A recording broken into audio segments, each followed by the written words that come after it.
केजरीवाल चंद्रशेखर आजाद और रोहत के धरने को उनकी पूर्व गर्लफ्रेंड ने बताया फर्जी। कहा धरने में पराठे खाकर बैठे थे। आराम से पराठे खाकर एक अच्छी बेड की व्यवस्था करके संसद में बिना किसी पुलिस के, बिना किसी प्रेशर के आंदोलन नहीं कर पाए।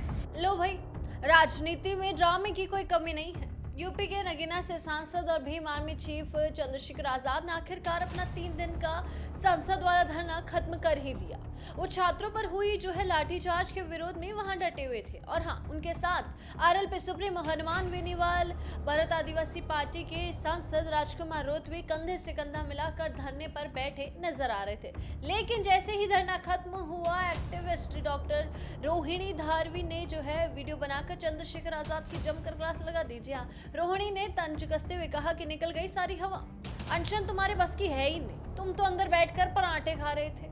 यही नहीं, रोहिणी ने आरोप लगाया कि 20 जुलाई को जंतर मंतर पर छात्र 25 दिनों से शांति से आंदोलन कर रहे थे। चंद्रशेखर वहां सिर्फ 25 दिन की मेहनत पर मलाई खाने यानी क्रेडिट लेने पहुंचे थे। वहां जाकर भड़काऊ भाषण दिया, जिससे माहौल बिगड़ा और पुलिस को लाठीचार्ज करना पड़ा।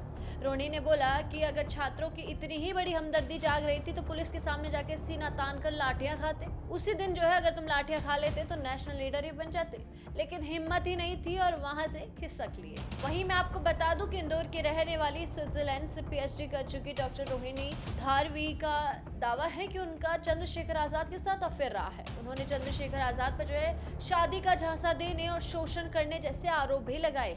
वहीं उन्होंने और क्या कुछ कहा, ये हम उनके ही मुंह से उनके वीडियो के जरिए जान लेते हैं। आराम से पराठे खाकर एक अच्छी बेड की व्यवस्था करके संसद में बिना किसी पुलिस के, बिना किसी प्रेशर के आंदोलन नहीं कर पाए।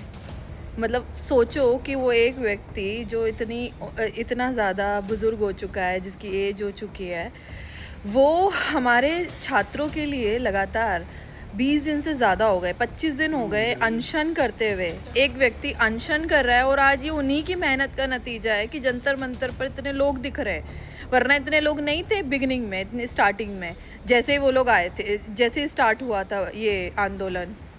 लेकिन अब देखो वहाँ पर कितने लोग हैं। और हमारे नेताजी को देखो, जैसे ही कल मैंने वीडियो अपलोड करी कि अब आपको गृह मंत्री का इस्तीफा मांगना है, और ये वीडियो इन्होंने 5 मिनट के अंदर देखी होगी। मैं जानती हूँ इस व्यक्ति को, इसने देखी होगी। इसने बोला कि यार ये तो अब इस चीज़ का मुद्दा उठा रही है कि लाठी चार्ज करवाने में सबसे बड़ा हाथ किसका था। बिना गृह मंत्री की परमिशन के, मतलब दिल्ली पुलिस किसी की नहीं सुनती है, गृह मंत्री के आदेश के बिना छात्रों के ऊपर इतना लाठीचार्ज हो ही नहीं सकता था। कैसे हुआ? तो जब मैंने कहा कि अब आपको गृह मंत्री का इस्तीफा मांगना है, वहाँ पर बैठे हो अनशन के लिए, तो आपके पापा हैं। और जैसे ही आपने ये रील सुनी, जैसे ही आपने सुना कि अगर ये अनशन पर बैठकर अगर गृह मंत्री की बात आएगी तो उससे बेटर है कि मैं अनशन से उठ जाऊँ। अनशन नहीं, वैसे आंदोलन कर रहे थे। अनशन तो तुम्हारे बस की बात नहीं, तुम वहाँ पे पराठे खा रहे थे। देखा मैंने तुम्हारी वीडियो में कि तुम आराम से वहाँ पर रिलैक्स कर रहे हो, अपनी बॉडी को आराम दे रहे हो, एकदम से आराम से वहाँ पे प्रोटेक्टेड फील कर रहे हो। अब एक तरफ तो चंद्रशेखर का दावा है कि वे युवाओं के हक की लड़ाई लड़ रहे थे, तो दूसरी तरफ रोहिणी के इस तीखे अटैक ने सोशल मीडिया पर इस पूरे मामले को एकदम चटपटा और गर्म बना दिया है। अब देखने वाली बात यह होगी कि क्या चंद्रशेखर इन गंभीर आरोपों पर अपनी चुप्पी तोड़ेंगी या ये जुबानी जंग यूं ही चलती रहेगी। आपकी इस पूरे ड्रामे पर क्या राय है? कमेंट में अपनी राय जरूर बताएं और ऐसी ही तमाम खबरें और अपडेट्स के लिए देखते रहिए भारत अवतार। धन्यवाद।